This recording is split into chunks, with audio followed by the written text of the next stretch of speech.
গত 4-3-26 তারিখ doctor Rajesh Majumdar, junior consultant শিশু, 250 শয্যা, জেলা সদর হাসপাতালের উনি নিয়মিত সরকারি ডাক্তার। উনি 4-3-26 তারিখে সরকারি ডিউটিটা না করে তিনি পার্শ্ববর্তী একটি চেম্বারে রুগী দেখতে গিয়েছেন। রুগী দেখেন, নিয়মিতই দেখেন। সেই দিন দেখতে গিয়ে একজন দেশপ্রেমিক সাংবাদিকের ক্যামেরা ধরা পড়ে এবং সাংবাদিক সাহেব ওনার সাথে কিছুটা ভদ্রভাবে তর্ক বিতর্ক করেন। কেন উনি ওনার নিয়মিত দায়িত্ব রেখে উনি প্রাইভেট কাজটা করতেছেন, ইহা কি অনৈতিক না? সাংবাদিক সাহেব জিজ্ঞাসা করেছেন। এই নিউজটা আমাদের মাননীয় প্রধানমন্ত্রীর ভিডিওটা ওনার দৃষ্টিগোচর হয়েছে। উনি তৎক্ষণাৎ আমাকে ফোন করেছেন। আই এম আনফরচুনেট যে আমার দৃষ্টিগোচর হওয়ার আগে ওনার দৃষ্টিগোচর হয়েছে। তা আমরা খুব শক্ত অ্যাকশনে গিয়েছি। আমরা 3 ধরনের ব্যবস্থা নিয়েছি আজকের ভিতরে।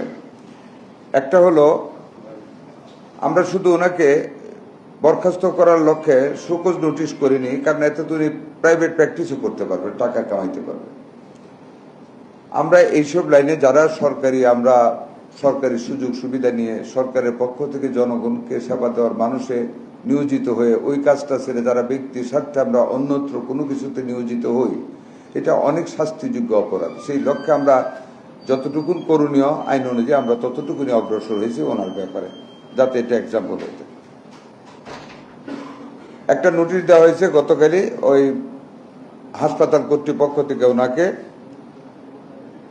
আমি সংক্ষিপ্তভাবে আপনাদেরকে বলি, আপনার কপি পেয়ে যাবেন। তাকে সরকারি কর্মচারী শৃঙ্খলা আপিল বিধিমালা 18 বিধির 39 বিধি মোতাবেক কেন চাকরি থেকে সাময়িক বরখাস্ত করা হবে না তার জবাবপত্র জারির 3 দিনের মধ্যে নিম্ন স্বাক্ষরকারী বরাবরে দাখিল করার জন্য একটা নোটিশ দেওয়া হয়েছে। Why he will not be suspended, কারণ দর্শার নোটিশ একটা দেওয়া হয়েছে ওনাকে।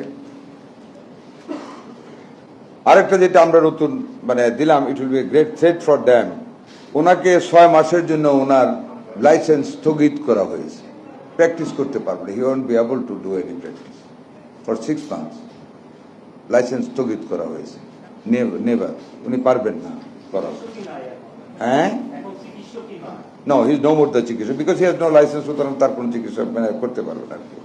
আরেকটা আমরা মন্ত্রণালয় থেকে করেছি। এমত অবস্থায় doctor Rajesh Majumdar, junior consultant শিশু, শরীয়তের বিরুদ্ধে সরকারি কর্মচারী শৃঙ্খলা আপিল বিধিমালা 18-3 বিধি অনুযায়ী কর্তৃপক্ষ অসদাচার বিভাগীয় ব্যবস্থা গ্রহণের জন্য নির্দেশ করে অনুরোধ করা হলো। আমরা we have kept A pressure আগে। আমরা এখান থেকে আরেকটা চিঠি দিয়েছি স্বাস্থ্য সেবাকে, কেন তার বিরুদ্ধে ব্যবস্থা না গ্রহণ, ওইটা করার জন্য, ব্যবস্থা গ্রহণের নিমিত্তে সকল ব্যবস্থা গ্রহণ করার জন্য। সুতরাং আমরা we have taken it very seriously. এটা শুধু উনি ধরা খেয়েছেন, এটা যে উনি আমরা বাদ দেবেন, আরো অনেকে হতে পারে, তাই না? অনেকে অনিয়মিত যান, অবশ্য অনেকটা রেকটিফাই হচ্ছে।